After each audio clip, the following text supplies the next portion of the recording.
بسم اللہ الرحمن الرحیم۔ السلام علیکم، welcome to S A teaching zone. آج کی ہماری یہ ویڈیو اردو کی ہے، 12ویں جماعت کی۔ بک کا نام ہے گلستان ادب، اور ہم کر رہے ہیں آج لیسن نمبر 25، جو ہم نے نثر والا حصہ کمپلیٹ کر لیا ہے۔ تو نظم والے حصے پر ہماری نظم ارتقا، جس کے جو ہے شاعر جمیل مظہری، تو ان کا تعارف ہم پہلے دیکھ لیں گے، اس کے بعد ہم نظم پڑھیں گے۔ تو دیکھیے، جمیل مظہری سن 1904 تھا، سن 1980 یعنی سن 1904 میں وہ پیدا ہوئے، اور سن 1980 میں ان کا انتقال ہو گیا۔ جمیل مظہری عظیم آباد پٹنہ میں پیدا ہوئے۔ ابتدائی تعلیم مدرسہ سلیمانیہ پٹنہ میں حاصل کی، بعد میں کلکتہ چلے گئے، وہاں ایم.اے تک تعلیم حاصل کی۔ ابتدا میں اردو اخبارات میں کالم لکھتے رہے۔ سن 1950 سے سن 1974 تک شعبہ اردو پٹنہ کالج اور پٹنہ یونیورسٹی سے بحیثیت استاد منسلک رہے۔ ان کا انتقال مظفر پور میں ہوا۔ سن 1974 میں انہیں غالب ایوارڈ برائے اردو شاعری عطا کیا گیا۔ نقش جمیل، فکر جمیل، عرفان جمیل، آثار جمیل کے علاوہ جمیل مظہری کے مرثیہ اور مثنوی آب و سراب ان کے شعری کتابیں ہیں۔ شکست و فتح ناولٹ اور منصورات جمیل مظہری ان کی نثری کتابیں۔ جمیل مظہری نے اقبال کے زیر اثر شاعری شروع کی اور بعد میں ترقی پسند تحریک سے وابستہ ہو گئے۔ تو یہاں ان کا تعارف ہو گیا مکمل۔ آگے بڑھتے ہیں ہم اپنے نظم کی طرف۔ تو دیکھیے، ہم نظم شروع کر رہے ہیں۔ تو نظم شروع کریں اس سے پہلے میں آپ کو بتا دوں، جیسے ہم سیاق و سباق کے حوالے سے لکھتے ہیں، تو ہم اس طرح لکھ سکتے ہیں کہ یہ بند جمیل مظہری کی نظم ارتقا سے لیے گئے ہیں۔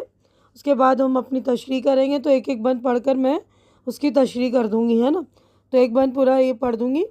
تو پہلے بند کی طرف ہم چلتے ہیں۔ دیکھیے، ہر حال میں مشیت مجھ کو بنا رہی ہے، میں اس کی قدرتوں کا شاہکار بن رہا ہوں، خود اپنی جنتوں کی تخلیق کر رہا ہوں، خود اپنی زندگی کا معمار بن رہا ہوں۔ یہ جبر و قدر کی ایک منزل ہے درمیانی، مجبور تو ہوں لیکن مختار بن رہا ہوں۔ یہ راہ وہ ہے جس میں ہر سانس ایک سفر ہے، منزل بھی راستہ ہے، لغزش بھی راہبر ہے۔ تو اس والے بند میں جو ہے نظم کا آغاز ہوتا ہے، یعنی نظم شروع ہو رہی ہے ہماری اس والی بند سے، جس میں انسان خود اپنی تعلق سے کہہ رہا ہے کہ قدرت نے اسے شاہکار بنا کر یہ اختیار دیا کہ انسان اپنے لیے خود ایسی جنت تخلیق کرے اور خود اپنی زندگی کا معمار بنے، جبکہ جبر و قدر کے تمام معاملات خدا کے ہاتھ میں۔ لیکن اس کے ساتھ ہی اس دنیا کے خالق نے انسان کو کچھ اختیارات بھی عطا کیے ہیں، اور انسان کو بڑی حد تک خود مختار بھی بنایا ہے۔ انسان کی زندگی کا ہر سانس ایک سفر ہے، اور زندگی کے اس سفر میں منزل تک پہنچنے میں کچھ لغزش بھی سرزد ہو جاتی ہے، مگر ان لغزشوں سے ہی اسے کامیابی کا راستہ بھی ملتا ہے، کیونکہ وہ غلطی سے سبق حاصل کر کے اپنی خامیوں کو دور کرتا ہے۔ اب اگلے بند کی طرف ہم بڑھتے ہیں۔ دیکھیے، حکمت کی رہبری میں پرواز کی امنگیں امکان کے دائروں کو پھیلا کے بڑھ رہی ہیں، وہ قوتیں جو اب تک تحت شعور میں تھی، گہوارۂ خودی میں پروان چڑھ رہی ہیں۔ انجام کی بصیرت خواہش پہ حکمراں ہے، آزادیاں خود اپنی زنجیر گڑھ رہی ہے۔ پکڑے ہوئے ہیں دامن گو خیر و شر ہمارا، پابندیوں میں بھی جاری سفر ہمارا۔ تو انسان کو خدا نے عقل عطا کی، چنانچہ اس عقل کی روشنی میں انسان نے جس حکمت سے کام لیا، خود اپنا رہبر بنایا، اور اسے اپنے اعلیٰ منصب اور وجود کا احساس ہوا، تو اس نے اس کائنات کی بہت سی چیزوں پر حکمرانی قائم کر لی۔ لیکن انسان کی آزادی اور خود مختاری خود اس کے لیے زنجیر بن رہی ہے، اور خود انسان اپنی ارتقائی مراحل میں خیر و شر کا سامنا کر رہا ہے، اور طرح طرح کی لغزشوں اور پابندیوں کے باوجود انسان کے ارتقاء کا سفر جاری ہے۔ اب ہم آخری بند اپنا پڑھیں گے۔ دیکھیے، جذبات رفتہ رفتہ افقار بن رہے ہیں، افقار کا نتیجہ کردار بن رہا ہے، ہمدردیوں کی شدت انصاف بن رہی ہے، پروردگی کا جذبہ ایثار بن رہا ہے، لغزش سے تجربہ ہے، تجربے سے حکمت تحقیق ہو رہی ہے، معیار بن رہا ہے۔ گمراہیوں سے ہو کر ہے راستہ ہمارا، تاریخ بن رہا ہے ہر نقش پا ہمارا۔ تو اس بند میں شاعر انسانی ارتقاء پر روشنی ڈالتے ہوئے کہہ رہا ہے کہ انسان کے جذبات رفتہ رفتہ اس کے افکار بن کر سامنے آ رہے ہیں، ان افکار کی بدولت اس کا کردار بن رہا ہے۔ ایک انسان کی دوسرے انسان سے شدید ہماری انصاف اسے عدل و انصاف کی جانب لے جا رہی ہے۔ کوئی بھی شخص خوب پروان چڑھے گا، آگے بڑھے گا جب اس کے جذبے نے اسے ایثار سکھایا۔ منزل کی جانب بڑھتے ہوئے انسان راستہ بھٹک بھی رہا ہے، کہیں کوئی لغزش بھی سرزد ہو رہی، یعنی کوئی غلطی بھی ہو رہی اس سے جو وہ تجربہ حاصل ہوا، اس سے دانائی اور حکمت حاصل ہوئی۔ حکمت اور دانائی نے انسان کو تحقیق پر اکسایا اور تحقیق سے انسان کا معیار بننا شروع ہوا۔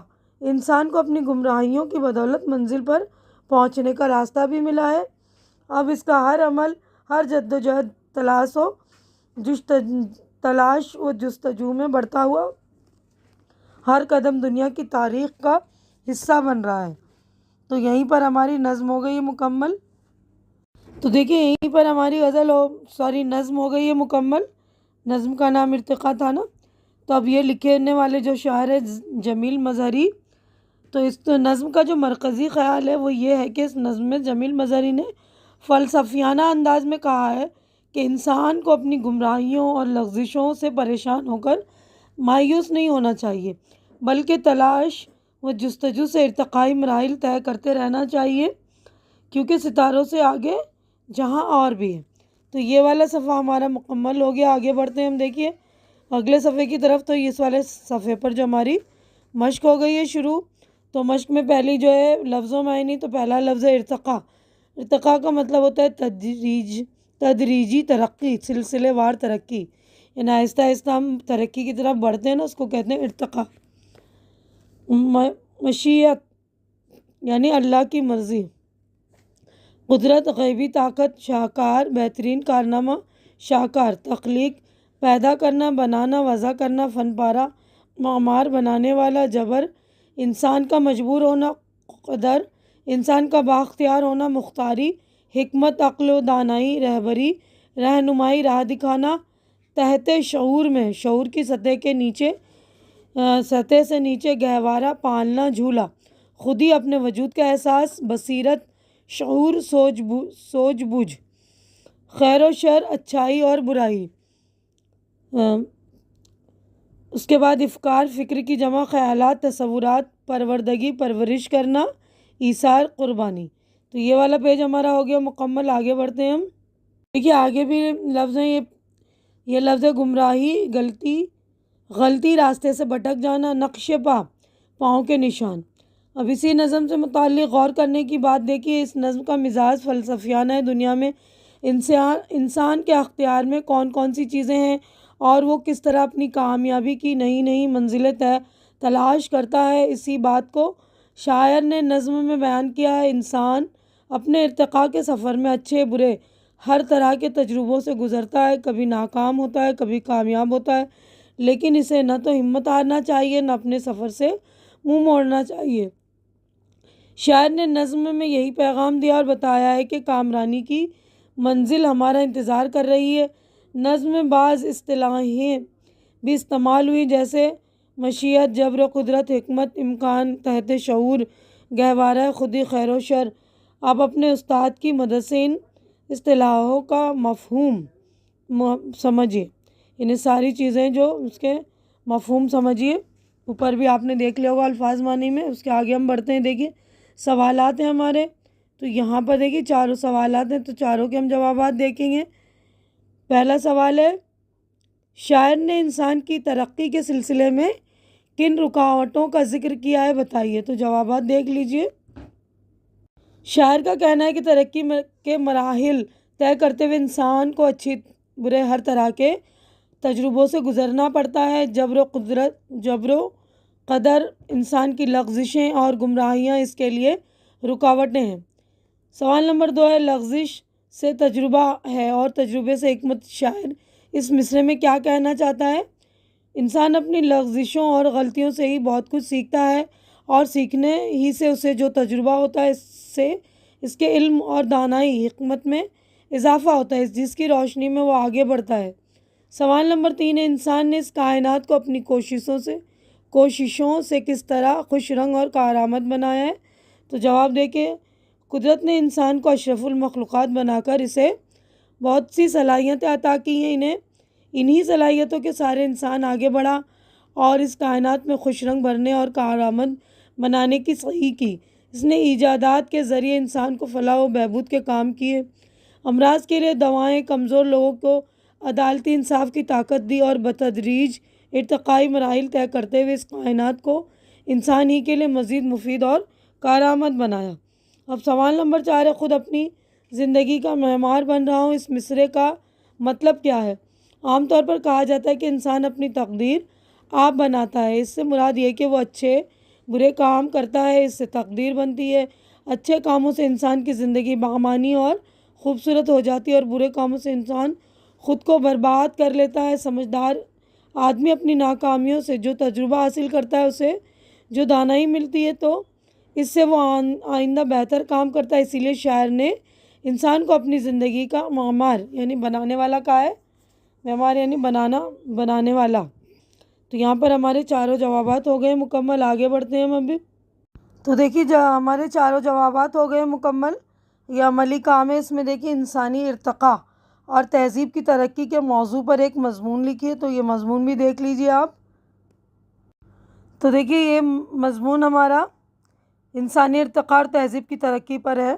آج ہم جس عہد میں سانس لے رہے ہیں، یہ سائنسی ترقی اور ٹیکنالوجی کا دور ہے۔ علم، سائنس اور ٹیکنالوجی کی بدولت انسان نے حیرت انگیز ترقی کی ہے۔ نئی ایجادات اور دریافتوں کی بدولت انسانی زندگی میں انقلاب برپا ہوا ہے۔ انسانی تہذیب اور تمدن کی تاریخ پر ایک نظر ڈالیں تو حیرت ہوتی ہے کہ انسان جو پہلے وحشی جانوروں کی طرح زندگی بسر کرتا تھا، جنگلی جانوروں کی طرح کھاتا پیتا برہنہ رہتا تھا، آج ارتقائی مراحل طے کر کے وہ کس مقام پر پہنچا ہے۔ پتھر کے دور سے نکل کر جب انسان اس دور میں پہنچا جب پہیہ ایجاد ہوا، تو اس گول پہیے نے گول دنیا کی قسمت بدل دی۔ یہیں سے سائنس اور ٹیکنالوجی کی ابتدا ہوئی اور آدمی نے رفتہ رفتہ آگ، پانی، ہوا اور خاک پر قابو پانا سیکھا۔ خاک زمین میں طرح طرح کی فصلیں اگائیں، زراعت کی۔ پانی پر قابو پا کر آدمی نے بجلی ایجاد کی، آگ سے بھاپ اور چیزوں کو ملانے اور پگھلانے کا عمل دریافت کیا۔ ہوا کا اس طرح استعمال کیا کہ ہوائی جہاز، راکٹ اور میزائل ایک مقام سے دور دراز مقام تک آسانی سے پہنچنے لگے، اور ایسا ہوا اس مسلسل اور پیہم کوششوں سے انسان کے اس ارتقاء سے سماج میں ایک ساتھ رہنے اور ایک ساتھ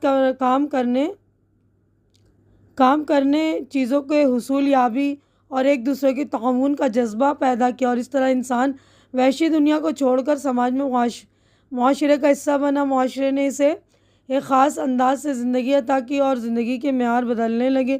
زندگی گزارنے کا خاص انداز عمل تہذیب کہلایا۔ تہذیب انسانی ارتقاء سے وجود میں آئی۔ آدمی نے یہ باتیں تجربات اور مشاہدات، جذبات اور خیالات سے حاصل کی اور انسان اس طرح مہذب معاشرے کا فرد بن کر انسان کہلایا۔ حالانکہ ایک معنی میں انسان اور آدمی میں کوئی فرق نہیں، انسانی آدمی اور آدمی ہی انسان ہے، لیکن اردو کے مشہور شاعر نے اپنے ایک شعر میں پتے کی بات کہی ہے، بس کا دشوار ہے ہر کام کا آسان ہونا، آدمی کو بھی میسر نہیں انسان ہونا، یعنی آدمی کو انسان ہونا زیادہ ضروری ہے۔ اب آگے دیکھیے، اسی طرح اس سے واضح ہو جاتا ہے کہ مرد و عورت کے روپ میں چلتا پھرتا ہر شخص انسان نہیں، کیونکہ انسان آدمی کا افضل ترین روپ ہے۔ انسانی ارتقاء میں پہیے کی ایجاد کے ساتھ انسان بولنے اور اپنی بات کے اظہار کے لیے مختلف زبانوں اور بولیوں نے بھی اپنا رول ادا کیا۔ زبانوں کی بدولت علم آگے بڑھا۔ علم کیا ہے؟ انسان جو کچھ نہیں جانتا تھا، اس کا جاننا آ گئی۔ علم ایٹم سے بڑی طاقت ہے۔ علم انسان کا سب سے بڑا ہتھیار ہے۔ علم کی بدولت آج انسان 21ویں صدی میں اس طرح پہنچا ہے کہ اس کے ارد گرد ایسی اشیاء پھیلی ہوئی ہیں جن سے متواتر وہ فائدہ حاصل کرتا رہا ہے اور کر رہا ہے۔ علم میں اسے کمپیوٹر جیسی نعمت عطا کی جس نے دنیا کو